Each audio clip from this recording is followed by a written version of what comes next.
Before we start the video, I feel the need to ask you to exercise caution when playing most of these games. A majority of them come with a content warning. I will be giving some brief descriptions of the games and have gameplay in the background, but if you want to play any of them and are unsure how you would handle the gameplay, please read the game descriptions before you make your decision. However, maybe you're like me and love diving headfirst into games like this.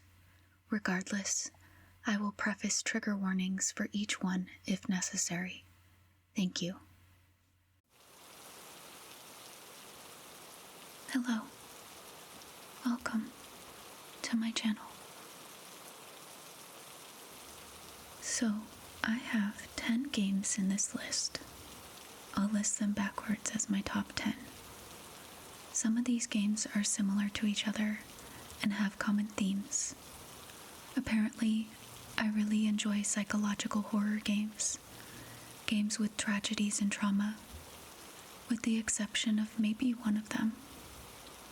Also, detective and investigative games, as well as turn-based combat or point-and-click adventures, with the exception of a few. If any of these types of games interest you, this list is for you.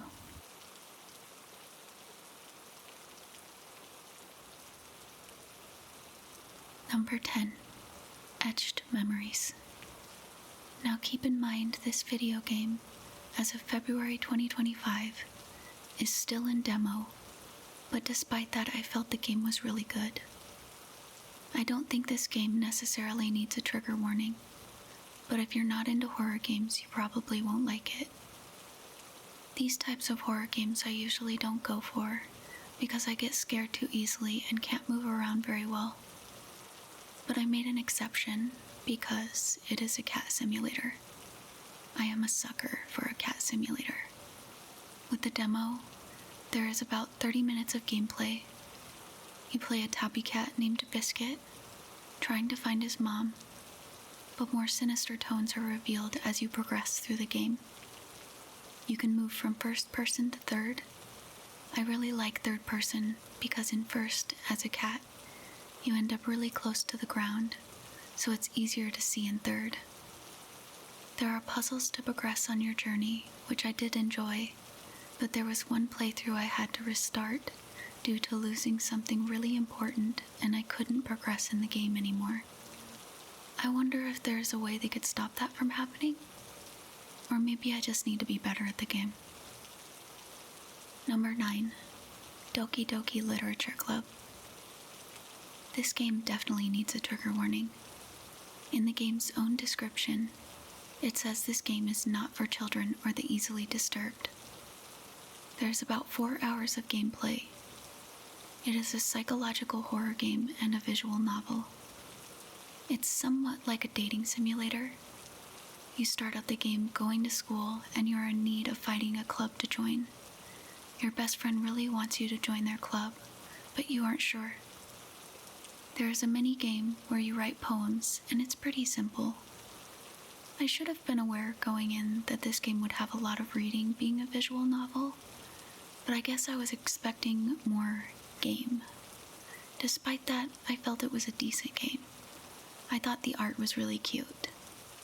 Well, anyway. Number 8, Sally Face. This game also deserves a trigger warning. Sally Face is graphic, and there are focuses on trauma. There are between 8.5 to 10.5 hours of gameplay. This game is an indie and psychological horror. It's also a mystery game and point-and-click style. You follow a boy named Sally with a prosthetic face. Through the game, you unravel Sally's past. The goal of the game is to reveal Sally's dark world. There are some mini-games sprinkled throughout gameplay. I found some of the games tedious, but overall they were pretty fun. I enjoyed the suspense the games put me in, even if they were simple. I found myself really not wanting to mess up for a variety of reasons. Throughout some of the game, I ended up so upset at how some things turned out, literally yelling at my screen. I love this game. Number 7, Fran Bow. Fran Bow and Sallyface are pretty similar games. That being said, Fran Bow has a trigger warning as well. It is graphic and touches on trauma. It is also an indie and psychological horror game, as well as point-and-click style. There are between 7.5 to 9 hours of gameplay. You follow Fran, a young girl struggling with a mental disorder. You travel through dimensions, some more terrifying than others. There are a variety of puzzles. I loved these puzzles, and I enjoyed that there were a lot of them. There are also a few mini-games as well. I wasn't too much of a fan of the ending. I wish there was more. Number 6, Life is Strange. This one deserves a trigger warning as well. This game is traumatic as much as it is disturbing, but I found it really fun regardless. The gameplay is about 14 to 18.5 hours. It's an adventure game where choices matter. I love me a good choices matter game. In turn, there are multiple endings. You can impact the past, present, and future. You play as Max, an awkward photography senior saving her best friend Chloe.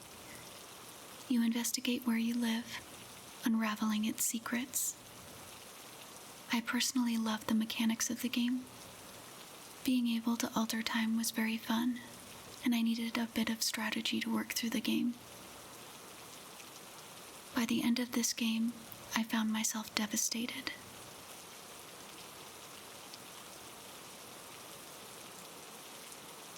Number 5, Valheim.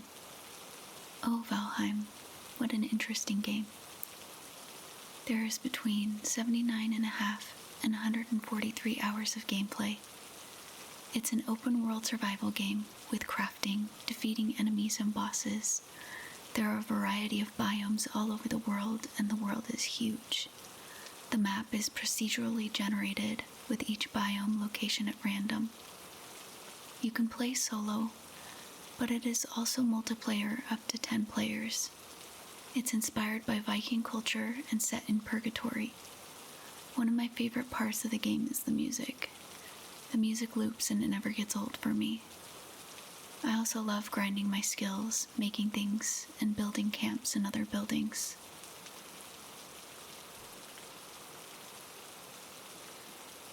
Number 4, the Thaumaturge.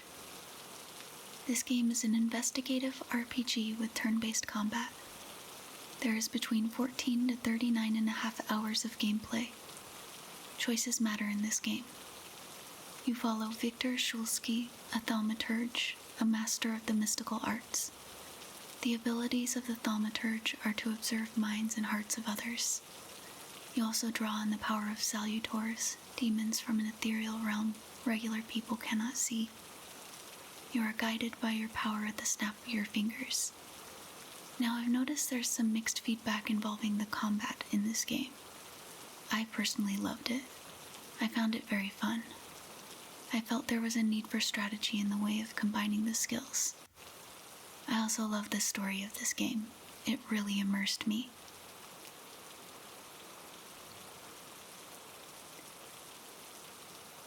Number 3, the Lisa series.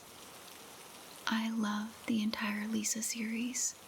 There are loads of fan games too, but I'll focus on one for now, and that is Lisa the Painful.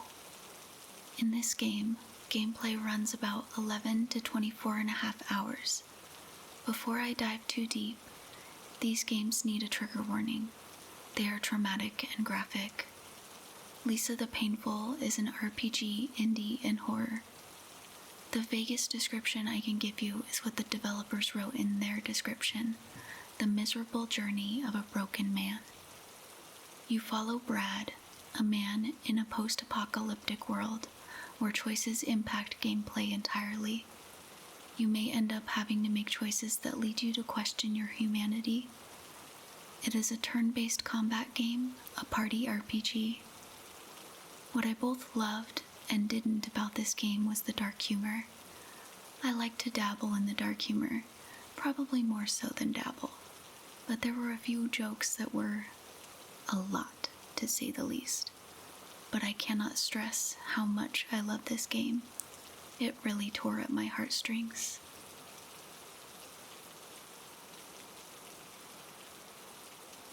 Number 2, OMORI. OMORI, I think, will be one of my favorite games for my whole life. This one also needs a trigger warning. It is traumatic and graphic, but God, is it a good game. Gameplay is between 21.5 to 73 hours long. It is a psychological horror RPG. How I would describe it is you follow a grayscale colored child in contrast to his colorful friends. Reality slowly unravels, and the path you choose impacts your ending and potentially others. There are multiple endings in this game. It has turn-based combat, a party RPG. This is one of the most impactful games I've ever played. It really hit me on a deep level. I will never forget OMORI.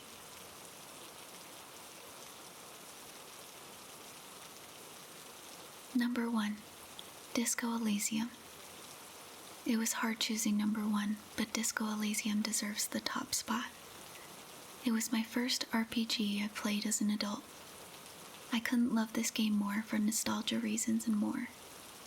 The gameplay runs from 23.5 to 46.5 hours. There are some triggering aspects of the game, but overall not too bad. It is a murder mystery game. Choices impact gameplay, and it is actually very similar to the Thaumaturge. You roll dice for your skill checks. There is a large skill tree you can boost and alter. This game is also dialogue heavy. Some of the dialogue choices are questionable, to say the least. Overall, this game is absolutely hilarious at times, and other times are utterly tragic.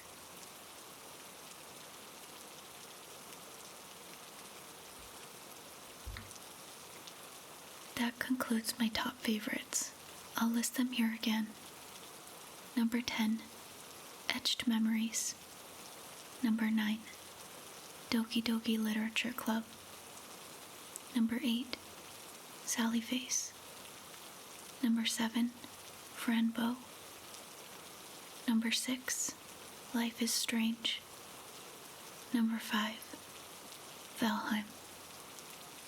Number 4, The Thaumaturge. Number 3, Lisa the Painful, but really the whole Lisa series. Number 2, OMORI. And number 1, Disco Elysium.